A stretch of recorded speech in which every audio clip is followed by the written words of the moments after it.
Teencast.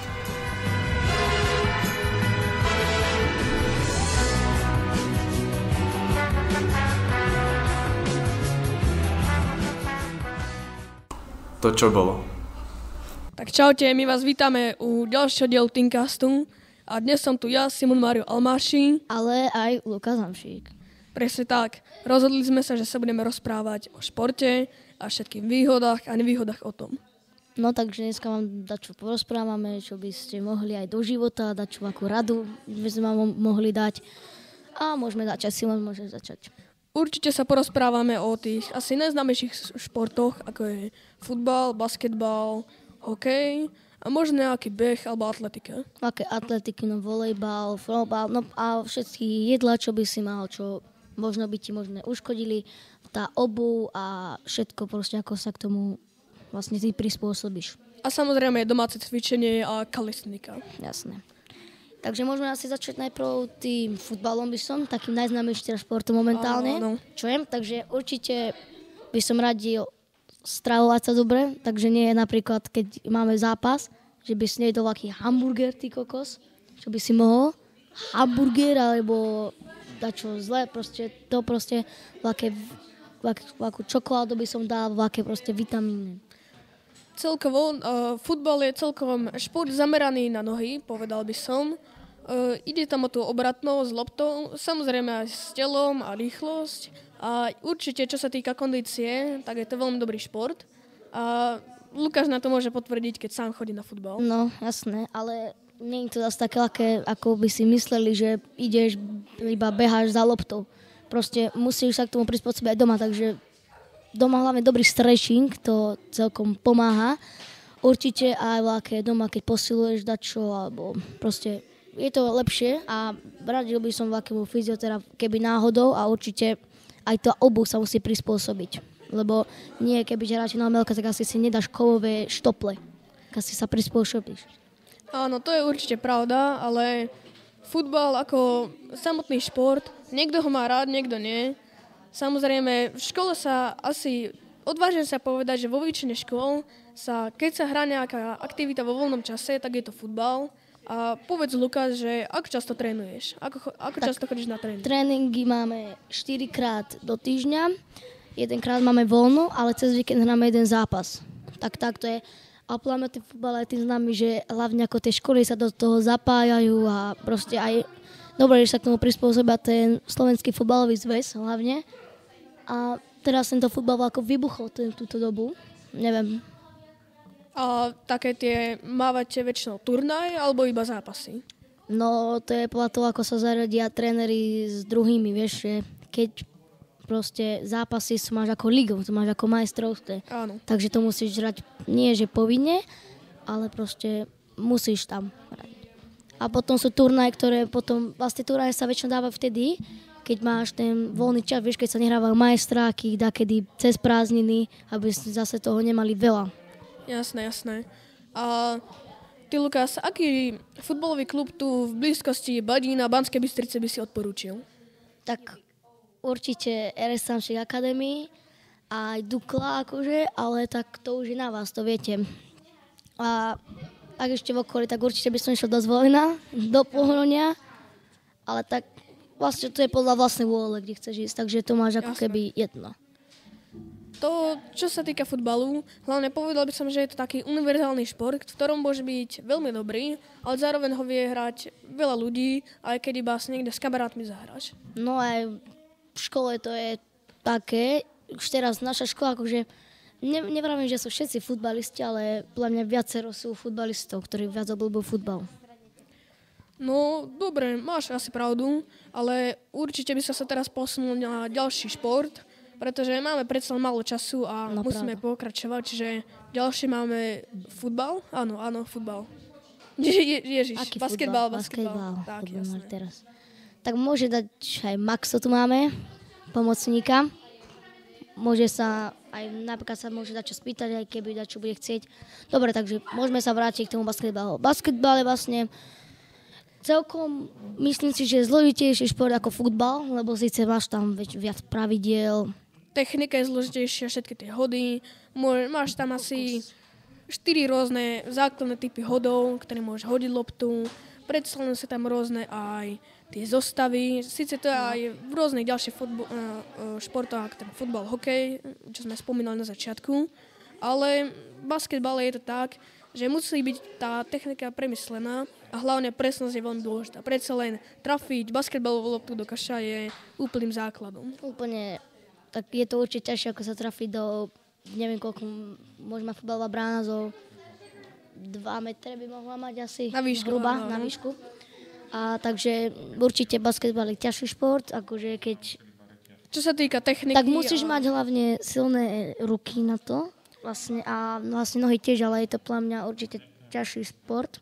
Hlavne tým, že môžeš viac zranení tam sú, lebo síce keď tam členok alebo dačo. Často sa stane, že niekto hodí príliš silnú loptu a ten druhý si potom zlomí malíček alebo prostredník. A tak. Všetko. A vlastne tá strava tiež je tam dôležitá, aj tá obuv, lebo tak čo by si tam dával, kopačky na Jasne. do haly, či čo? Určite stravu, také domáce cvičenie, stretching a tieto veci by sme mali prebrať na konci. A mohli by sme sa posunúť k ďalšiemu športu a to je teda hokej. OK, no. Tak hokeju, priznám sa, nevyznám sa do hokeja, asi ani ty veľmi, lebo ja vlastne chodím na hokej, ale tak neobľúbujem ho veľko. Hokej je síce treba povedať, že určite menej ľudí na neho chodí ako na futbal alebo basketbal, ale teraz, nedávno, zhruba pred týždňom, sme mali 6A, 6B a to isté 7. ročník, korčuliarsky krúžok, a teda akéby tréningy každý deň, celý pracovný týždeň. A tam to bolo zaujímavé, lebo čo sa týka basketbalu, ako sú tam všetky tie zostavy s rukami a tak, čo tam môžeš urobiť. Tak hokej potrebuješ vlastne všetko. Telo, nohy, musíš mať silné ruky. A podľa mňa hokejistik to je najťažšie, určite najťažšie. Aj tú taktiku musíš mať. A celkovo že ten ľad je celkom klský a nepríjemné je na ňo spadnúť. No, celkom. A tie variácie s nohami, ako sa môžeš korčľovať, sú... Odvážne sa povedať aspoň 5-krát početnejšie, ako dajme tomu napríklad pri tom basketbale. No ale keď si porovnáte, že korčulo je na zemi a korčulo je akoby na lade, tak je to strašný rozdiel. Ja mám aj to. Ja som chodieval a je to strašný rozdiel. To je pravda. Nebol som až tak veľakrát na korčuliach akože normálne kolieskové, ale musím uznať, že je tam o mnoho väčšie obmedzenie toho pohybu, pretože tam veľmi nezabrzdíš do strany ani plúžikom, ani nejako inak. No, takže asi môžeme ísť na tú atletiku, asi, neviem. Áno, atletiku. To je podľa mňa šport, ktorý dá veľmi veľa, lebo myslím, že v atletike sa veľmi dbá na stretching a hlavne aj na to celkové cvičenie a hlavne beh. Predstavím to, asi každý sa stretol s behom na 1000 metrov, 100 metrov, 50 metrov. To sa aj na školách robí, že sa meria beh na 50 alebo 60 metrov. No, pravda. Ja do atletiky sa vôbec nevyznám, takže asi môžeš ty hovoriť. Na atletike tiež tam veľa ľudí si myslí, že sú to iba nejaké tie základy, ako beh a tak, ale každý si povie, že ja viem bežať niečo, že to iba o tom, že každý deň trénuješ a zosiluješ, ale aj tam sú rôzne techniky, ako sa dá odraziť z toho bloku, áno, blok sa tomu hovorí. A navyše atletika, to nie sú len behy. Myslím, že to sú aj také tie ostatné disciplíny, ako skok do diaľky a tieto veci. No, a to sa tam tiež trénuje a je to zložité aj pri všetkých tých ostatných disciplínach. No, keď sme boli v Šamrie na školskom turnaji, sme mali futbal, tak ešte pred nami tam bolo strašne veľa detí aj zo strednej, z vysokej školy, atletiku, ale tam bolo najviac, bolo beh, nás neviem na koľko metrov možno môžu behať, ale šprint, ty kokos, to bolo riadne dobré. Úprimne, musím sa priznať, že šprint nie je mojou silnou stránkou, aj keď odvážne sa povedať, že som v priemere, ale o mnoho radšej mám presne nejaký ten 1000 kilometr, takéto pekné behy. Ja práve, že presný opak. Ja vlastne nie som vytrvalý, ja proste idem, mám proste rýchlosť a nie som proste vytrvalý. A ako taký Simon, čo on proste sa šetrí aj na tom pip teste, keď robíme. Ja hneď šprint zo začiatku a akože ustanem to, lebo som na to zvyknutý na zápasoch, keď behávam z 12 kilometrov, takže je to pre mňa. Akože musíme povedať, že samozrejme oboja máme aj jedno, aj druhé, ale niekto má silnejšie jedno a niekto má silnejšie druhé. Tak vieš, každý obľúbuje iný šport. Myslím, že sa môžeme posunúť ďalej a ešte pred koncom by som určite spomenul nejaké domáce cvičenie. Aj strava určite a aj voda určite. Tak začneme tým cvičením. No môžeš. Tak začneme futbalom. Futbal, to môžem vlastne ja povedať. Keď máte problémy s lítkom, dačo také, tak hneď akože ja odporúčujem fyzioterapeut, ale keď nie, tak môžete sa nasledovať cvik na internete, máte plno cvik. Jasné. A myslím, že aby sme to rýchlo prešli, tak pri tomto domácom cvičení, čo sa týka akože doplnku športov, ktoré sme spomenuli, sú väčšinou cvičenia rovnaké, ak nerátam stretching a prispôsobené časťom tela, ktoré sa najviac unavujú. Ak na tréningu nerobíte akú silu alebo dačo, aké doplnkové, tak doma tak sa môže šťastné. Taká stará klasika, kliky, brušáky, to je proste klasika z hyby. Ale predsa len často veľa ľudí si myslí, že keď si robím 25 brúšákov, 25 klikov tak som a najsilnejší. 25 niečoho, tak to mi bude stačiť. Lenže ono sa to nezdá, ale aj dajme tomu, nehovorím teraz o činkách, tie pre nižšie vekové kategórie veľmi nie sú, ale s takou činkou vieš robiť 10 rôznych cvikov na 10 rôznych svalov na ruke.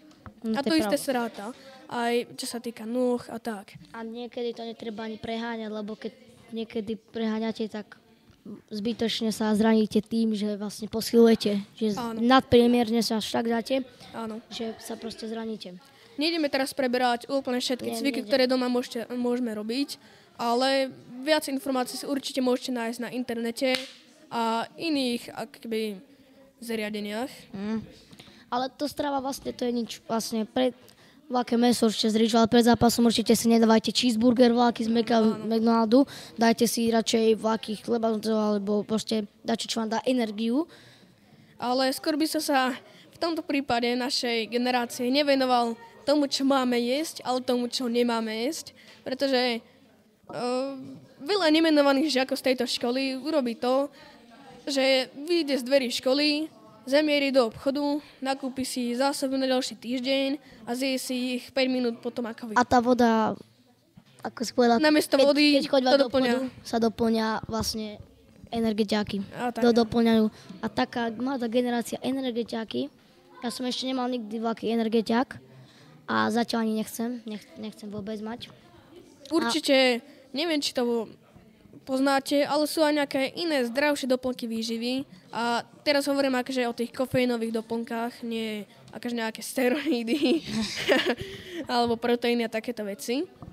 A je to pravda, že veľa ľudí, keby si sa ich opýtal, tak ti ešte s tým, že si myslia, že je to aké úžasné a coolové, povedia, že oni nepijú vodu, ale pijú nejakú Coca-Colu a tak. A samozrejme, pravda, každý si dá a viac... Tak raz za čas treba, ale keď vypiješ každý deň 3 deci, dajme tomu Coca-Coli alebo 5 deci, tak je to nesprávne, ale ak to zapiješ 2 litrami vody, tak to nie je až také hrozné. A vlastne teraz sme povedali už vodu, takže vodu už nemusíme vôbec preberať. Vodu už máme, aj tieto energetické. Strava podľa mňa je skoro pri všetkých taká podobná a tie cviky vlastne to už je podľa toho, že čo robíš. Lebo každý cvik ti dá čo do toho športu. A potom podľa mňa veľmi, veľmi dôležitá vec pri veľa športoch a to je stretching. No, stretching. To veľa ľudí podceňuje a hlavne pri kalistenike, cvičení v posilovni a aj týchto ostatných športoch, pretože niekde je to nevyhnutnosťou ako atletika, futbal, basketbal alebo bojové športy, príklad, ale niekto si myslí, keď chodí do gymu a do posilovne, že stačí mu dvíhať činky, lenže potom príde domov a zistí po pol roku, že síce má silu a všetko, ale kilometr neubehne ani za nič. No, tak teraz vlastne sa týme trocha šport vyhnúť a ideme na to najväčším škodcom podľa všetkého je to v modernej dobe, čo teraz žijeme, je mobil. To je, keď proste, aj keď sa tako spýta, že či športovať, že no, radšej bude doma na počítači, na mobile robiť, ako si také zašportovať. A potom raz dojde, keď má 20, že čo sa bude hrať? Nič. No, ináč, to určite, to musíme prebrať, že áno, jasne rozumiem, že tieto určite počítače, mobily, hlavne tie mobily, tak ono ťa to prestane baviť a keď budeš športovať, tak to máš do dospelosti, aj v dospelosti budeš mať dobrú kondičku.